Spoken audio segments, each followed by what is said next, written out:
एक बार और आप आई थी, अरे सुनो तो आप, एक बार और आप आई थी विद्या को लेके, बच्चे आप पैदा करो रुपया हमने, हैं?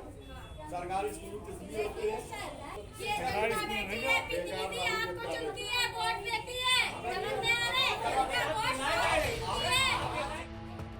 अरे बाप रे, जहां पना की शान में ऐसी गुस्ताखी, वो भी इतनी ऊंची आवाज में। किस्मत बनाइए कि आप लोकतांत्रिक देश में हैं, वरना दीवारों में चुनवा दिए गए होते, सूली पर चढ़वा दिए गए होते, हाथी के पैरों तले कुचलवा दिए गए होते। जनता वोट देती है तो क्या जिल्ले इलाही कोई भी काम कर देंगे। इसलिए लीजिए, मिल गया ना माकूल जवाब। विधायक जी ने साफ साफ कह दिया कि बच्चे आप पैदा करो और रुपया हम दे। बिल्कुल नहीं विधायक साहब, बिल्कुल नहीं।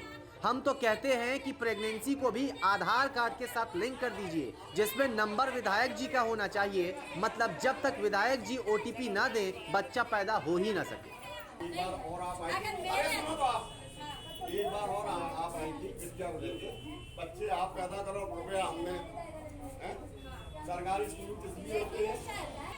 चलिए अब आपको हम बताते हैं कि ये माजरा है क्या।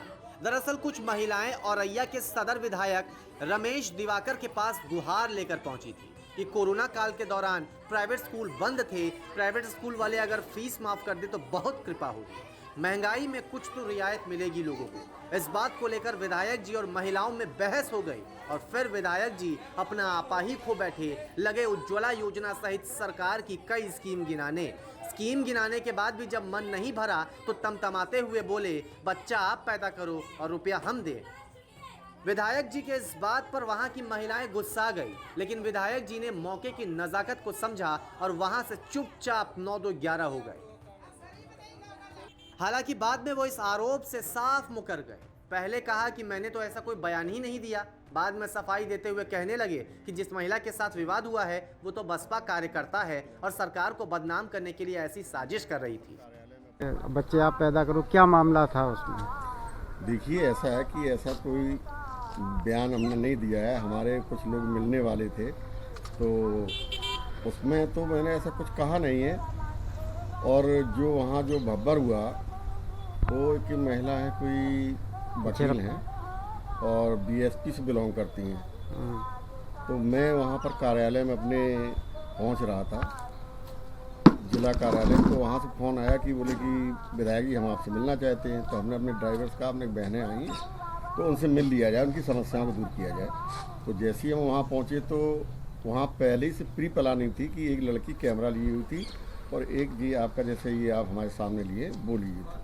तो जैसे ही हम पहुँचे तो वो जो बसपा नेत्री थी वो एकदम जो है उन महिलाओं की पैरवी करती हुई, और तुम्हारी सरकार ये नहीं कर रही है, तुम्हारी सरकार ये नहीं कर रही है, श्रमिक परेशान है आपकी सरकार। तो हमने बहन जी अंदर बैठी है, मैं कार्यालय खुला, हमने अंदर बैठी बहनों को बैठाया तो हमने उनकी समस्याओं को जानना चाहा, लेकिन वो समस्याएं कम जानना बता रही थी, लेकिन वो ये नेतागिरी कर रही थी कि आपकी सरकार ये नहीं कर रही, विधायक जी आप ये नहीं कर रहे हैं और परेशान है जनता। तो हमने क्या परेशान है, तो बोले श्रम कार्ड नहीं बनाए जा रहे। तो हमारे जो कंप्यूटर ऑपरेटर होते हैं तो हमने वो मदद करते हैं, तो कागज़ आप दिखा दीजिए और ऑनलाइन व्यवस्था होती है।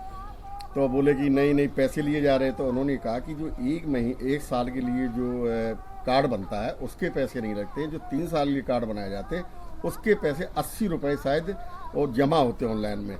लेकिन वो मानने को बहन जी तैयार ही नहीं हुई, क्योंकि वो कोई समस्या का समाधान करने नहीं आई थी, वो सिर्फ अपनी नेतागिरी चमकाने के लिए आई थी कि भाजपा ये नहीं कर रही, भाजपा वो नहीं कर रही। तो हमने एक बहन से पूछा कि आपको सिलेंडर मिला है? बोले हाँ। हमने आपको आवास मिले? हमने बोले हाँ। हमने कि हमारी पार्टी कभी भी जातिवाद की राजनीति नहीं करती है, आप वोट दें या न दें। हमने कि हमने खानपुर में चले जाइए जहाँ मैं रहता हूँ, वहाँ दी कितनी कॉलोनी मिली है, जमाल साहब में कितनी कॉलोनी मिली है।